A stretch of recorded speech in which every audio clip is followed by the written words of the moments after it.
పరిశుద్ధుడు మన ప్రభు రక్షకుడైన యేసుక్రీస్తు ప్రశస్తమైన నామములో మీ అందరికీ హృదయపూర్వకమైన వందనాలు తెలియజేస్తున్నాం. దేవుని మహాకృపను బట్టి ఈ ఉదయకాలము పరిశుద్ధ గ్రంథము అయిన బైబిల్లో నిర్గమకాండము మనం చూసినట్లయితే 12వ అధ్యాయము 11వ వచనాన్ని చదువుతున్నాం. మీ నడుమును కట్టుకొని, మీ చెప్పులు తొడుక్కొని, మీ కర్ర చేత పట్టుకొని త్వరపడి దానిని తినవలెను. అది యెహోవాకు పస్కా బలి. ఈ వాక్యములో ఇశ్రాయేలు ప్రజలు ఐగుప్తులో ఉన్నప్పుడు ఆయన వారిని విడిపించుటకు అక్కడ పస్కా అనేటువంటి ఆచారాన్ని దేవుడు నియమించి వాటి యొక్క నియమ నిబంధనలు చెబుతున్నటువంటి మాటలు.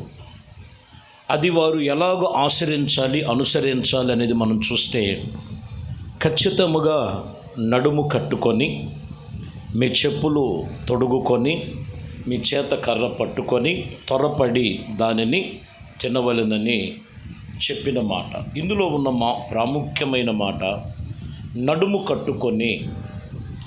ఈరోజు మనము ప్రభు కొరకు రక్షణ పొంది దేవుని కొరకు మనం ఎదురు చూడవలసిన సమయాలు ఎవరికి వాళ్ళు అంటే సిద్ధపాటు కలిగి దేవుడు ఒక నియమం పెట్టాడు. ఆయన ఈ నియమము ప్రకారముగా దేవుడు చెప్పినట్లుగా నడుచుకున్నట్లయితే అట్టివారు నిత్య రాజ్యములో నివసిస్తారు, ఆయనతో నిబంధన కలిగిన వారై ఉంటారు.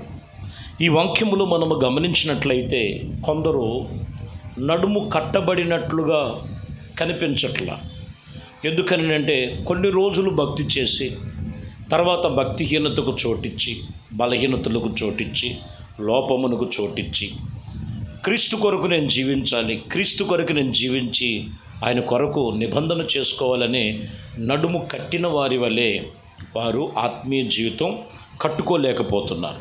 చాలా జాగ్రత్తగా మనం గమనించాలి. ఎందుకంటే ఖచ్చితంగా దేవుని వాక్యం చెప్తున్న మాట, ఆయన చెప్పినటువంటిది ప్రతి ఒక్కటి కూడా మనము ఆచాతూచి తప్పకుండా దేవుని ఆత్మ సంబంధమైన వారుగా మనం నడుచుకోవాలి. ఎందుకంటే ఇలాగునే నెనువో పట్టణమునకు యోనా వెళ్ళినప్పుడు యోనా చెప్పారు, దేవుడైన యెహోవా ఈ మాటలు మీతో చెప్పమన్నారు. ఈ విషయములన్నీ కూడా తెలియచేసి ఈ ప్రాంతాన్ని దేవుడు నాశనము చేయాలని, లేదా నాశనము దీని మీదకి వస్తుందని ఆయన ప్రకటన చెప్పారు. నేను చేయటానికి వచ్చాను, ప్రకటన చేశాడు. ఈ మాట విన్న తర్వాత ప్రియమైన దేవుని బిడ్డలారా, రాజు మొదలుకొని కొద్దిగా వారితో సహా ఆఖరికి పశువుల సహితము కూడా వీరు ఒక నిబంధనగా దేవుని సన్నిధిలో నడుం బిగించి, అమ్మో రోషము కలిగిన దేవుడు, ఆయన దృష్టిలో మనం ఏ పాపము ఏ దోషము చేశామో అని త్వరపడి ఆలస్యము చేయక. చూడండి, యోనా గ్రంథములో 3వ అధ్యాయం 6వ వచనంలో మనం చదువుతాం ఈ మాటలు. ఆ సంగతులన్నీ నెనివో రాజునకు వినబడినప్పుడు అతడును తన సింహాసనము మీద నుండి దిగి తన రాజవస్త్రములు తీసివేసి గోనిపట్ట తన నడుమునికి కట్టుకొని బూడిదలో కూర్చొని దేవుని సన్నిధిలో ప్రార్థన చేయటం ప్రారంభించాడు. ప్రియమైన దేవుని బిడ్డలారా, ఈరోజు మనం చాలా జాగ్రత్తగా గమనించాలి. సర్వశక్తి కలిగిన దేవుని సన్నిధిలో లోకములో కలిసిపోవటం కాదు, లోకములో ఉండటం కాదు. ఒక వాక్యము ఎప్పుడైతే ఆ ప్రాంతానికి ఒక ప్రవర్త ద్వారా పంపించాడో దేవుడు, ఆ మాట దేవుడు మాటగా ఎప్పుడైతే వాళ్ళు స్వీకరించారో, నియమం చేశారో, నిబంధన చేసుకున్నారో, దాని మీదకి రావలసిన ఉగ్రత దేవుడు ఆపినట్లుగా రాయబడి ఉన్నది. ఈరోజు కొన్ని కుటుంబాల్లో ఉగ్రత, ప్రాంతాలకు ఉగ్రత. ఎందుకని ఈ ఉగ్రతలన్నీ కూడా మనం గమనించాలి. ఖచ్చితంగా దేవుని దృష్టిలో భక్తి విషయంలో, ప్రార్థన విషయంలో దేవుడు చెప్పినట్లుగా మన నడుము బిగించవలసిన సమయం ఇది. ఎప్పుడైతే నడుము కట్టుకొని వారి బూడిదలో కూర్చొని గోనుపట్ట కట్టి ప్రార్థన చేయటం ప్రారంభించాడో వారి ప్రార్థనలన్నీ దేవుడు ఆలకించినట్లుగా రాయబడి ఉంది. మరొక మాట, నిర్గమకాండం 32వ అధ్యాయం 27వ వచనాన్ని చదువుతున్నాం. ఇక్కడ కూడా మనము చూసినట్లయితే, అతడు వారిని చూసి, మీలో ప్రతివాడు తన కత్తిని తన నడుమునకు కట్టుకొనవలెను, పాలెము ద్వారమునకు వెళ్ళవలని. ఇక్కడ కొన్ని విషయాలు మోషేతో చెప్పిన మాటలు మోషే అక్కడ ప్రకటన చేశారు. ఏముండాలంటే మీ నడుముకి కత్తి కట్టాలని. దేనికి సాదృశ్యం? ఒకటి మనం గమనించాలి. నడుము కట్టుకొని పస్కాలో వారు అనుసరించి ఆచరించవలసినటువంటి మరి దేవుని మాటలు మనం మొదటగా విన్నాం. అది దేనికి సాదృశ్యం అంటే, తెగులు నుంచి, రాబోయే ఉగ్రత నుండి, శ్రమల నుండి, ఇబ్బందుల నుంచి రాకుండా నెనివో పట్టణస్థులు ఎలాగా దేవుని దృష్టిలో బూడిదలో కూర్చొని నడుము కట్టి వారు దినము 3 దినాలు కూడా ప్రభు సన్నిధిలో గడిపారో వాక్యం చెప్తున్న మాట. రెండో విషయంలోకి వచ్చాలకే, ఎప్పుడు కూడా ఆ నడుముకు ఏముండాలంటే కత్తి ఉండాలి. కత్తి అంటే మనకి బయటికి మనకు కనిపించేవి కత్తులు పెట్టుకొని తిరగటం కాదు. కానీ దేవుని వాక్యము చెప్తున్న మాట ఏంటంటే, దేవుని వాక్యము దేవుని యొక్క సన్నిధి పోల్చి చెప్తున్న మాట. ఈ కత్తి దేనికి సాదృశ్యం అంటే దేవుని వాక్యానికి. హెబ్రీయులకు రాసిన పత్రికలో పౌలు గారు చెప్పిన మాట 4వ అధ్యాయము 12వ వచనంలో చూస్తే, దేవుని వాక్యము జీవమైన బలము గలది, 2 అంచులు వాడుగల ఖడ్గము వంటి వాడుగలిగినదని రాయబడి ఉంది. దేవుని వాక్యము 2 అంచులు వాడుగల ఖడ్గం. ఖచ్చితంగా అది నడుముకు కట్టుకున్నట్లుగా, నడుము అనేది మనం చూసినట్లయితే మన మనస్సు నిబ్బరమైన బుద్ధి కలిగి దేవుని ఎదుట ఇదిగో మనస్సు నిలుపుకొని, మనస్సు అనేటువంటి నడుమును కట్టుకోవాలని పేతురు గారు చెప్పారు కదా. ఈ వాక్యమును బట్టి ప్రతి మనిషి యొక్క జీవితంలో వాక్యము ఉండాలి. ఆ వాక్యమే 2 అంచులు వాడుగల ఖడ్గము.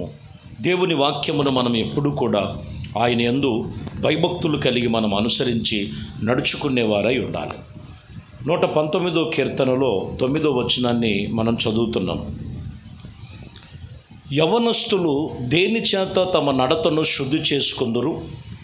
నీ వాక్యమును బట్టే కదా, తనను జాగ్రత్తగా చూసుకున్నటకు చేతును కదా. చూడండి, దేని చేత ప్రతి మనుష్యుడు సరిచేసుకోవాలంటే దేవుని వాక్యము చేతనే. దాన్ని జాగ్రత్తగా మనం అనుసరించి పాటించాలి. వాక్యం వచ్చిందంటే వాక్యములు తప్పులు చూపించటం కాదండి, మనిషిలో ఉన్న తప్పులు సరిచేసుకోమని చెప్తుంది, తన నడతను మార్చుకోమని చెప్తుంది. ప్రతి మనుషుడు దాని విషయములో అలవరుచుకోవాలి.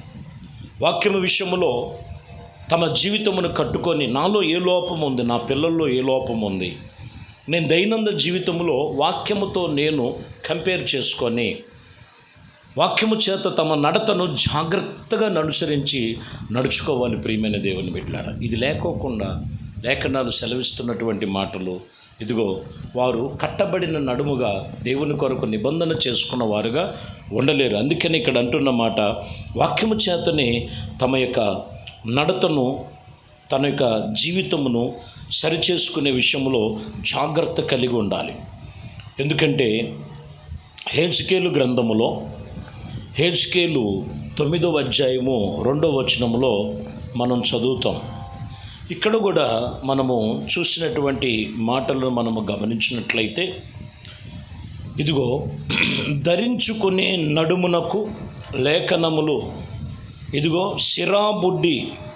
సిరాబుడ్డి కట్టుకొని ఉండవలెను, వారు ఆయనను మనలో ప్రవేశించిన ఇతడు బలిపీఠమునొద్ద నిలిచిరి అని రాయబడి ఉంది. ఇక్కడ కూడా నారబట్ట అనేటువంటి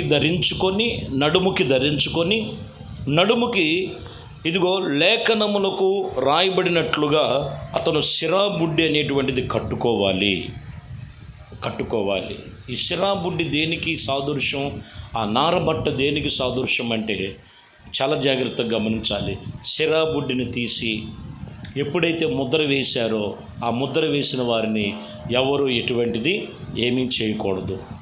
సిరాబుడ్డి అనేది మనం చూస్తే వాక్యం చెప్తున్న మాట, యేసుక్రీస్తు రక్తము చేత ముద్రించబడిన వారముగా, యేసుక్రీస్తు రక్తము చేత ముద్రించబడిన వారముగా ఆయన ఎదుట మనము మనస్సు నిలుపుకునే వారమై ఉండాలని దేవుని వాక్యం ఇక్కడ తెలియచేస్తున్న మాట.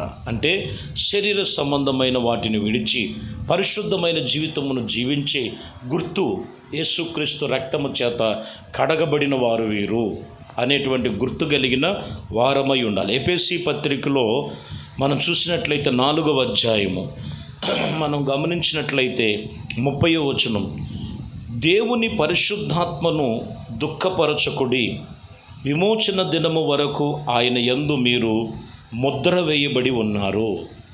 ఏ ముద్ర అంట? సిరాబుడ్డి అనేటువంటి ముద్ర అక్కడ వేసినట్లు పాత నిబంధనలో చెప్పినట్లు న్యూ టెస్టిమెంట్లోకి వచ్చేలకే యేసుక్రీస్తు రక్తము చేత కడగబడి రక్షణ అనేటువంటి ముద్ర వారి మీద వేయబడాలి. పరిశుద్ధాత్మ యొక్క దేవుని సన్నిధిలో ఆయన దుఃఖపరచకుడి, విమోచన దినము వరకు కూడా ఆయన యందు మీరు ముద్ర వేయబడిన వారుగా ఉన్నారు.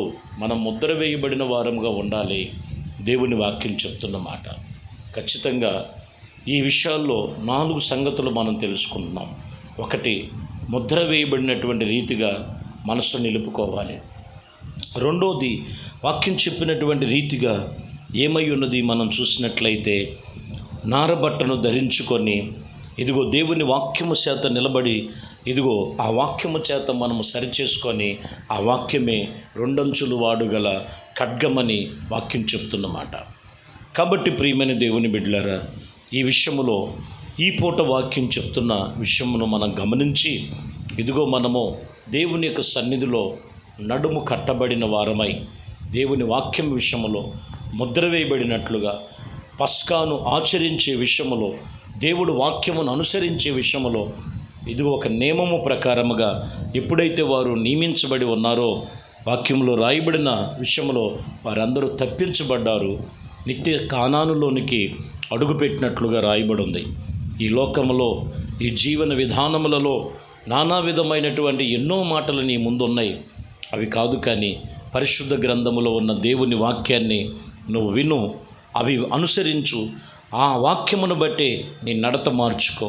నీవు నడుము కట్టు, క్రీస్తు కొరకు ముద్రించబడిన వ్యక్తిగా దేవుని సన్నిధిలో నువ్వు నిలిచి ఉండు. ఆత్మ సంబంధమైన ప్రతిఫలము నీకు ప్రభు వలన కలుగును. ఆయన కృపలో నువ్వు స్థిరపరచబడును. దేవుడి మాటలు దీవించి ఆశీర్వదించునుగాక. ప్రార్థన. పరిశుద్ధుడా, ప్రేమ కలిగిన తండ్రి, ఇదిగోనైనా నడుము కట్టి ఇదిగో చెప్పులు వేసి కర్ర చేత పట్టి అయ్యా మరి పస్కాలో మీరు ప్రవేశించండి త్వరగా అని చెప్పినట్లు నడుముకి కత్తి కట్టాలని, ఆ కత్తి 2 అంచులు వాడుగల ఖడ్గమని ఇదిగోనైనా వాక్యము చేత తమ నడతను సరిచేసుకొని క్రీస్తునకు మనము లోబడి ఉండాలని 2వ విషయములు చెప్పినట్లు సిరాబుడ్డి నైనా నడుముకి కట్టుకోవాలని, అది ముద్ర వేయబడినటువంటి రీతిగా క్రీస్తు రక్తము చేత ముద్ర వేయబడిన వారుగా ప్రతి ఒక్కరిని ఆయుత్తుపరిచి బలపరిచి ఈ వాక్యం వింటున్న ప్రతి ఒక్కరిని మీ కృప వెంబడి కృపలో స్థిరపరిచి పరిశుద్ధాత్మ అభిషేకము చేత నింపమని యేసుక్రీస్తు నామములో ప్రార్థించి వేడుకొనుచున్నాము తండ్రి. ఆమేన్. ప్రభు మిమ్మల్ని దీవించి ఆశీర్వదించునుగాక. ఆమేన్.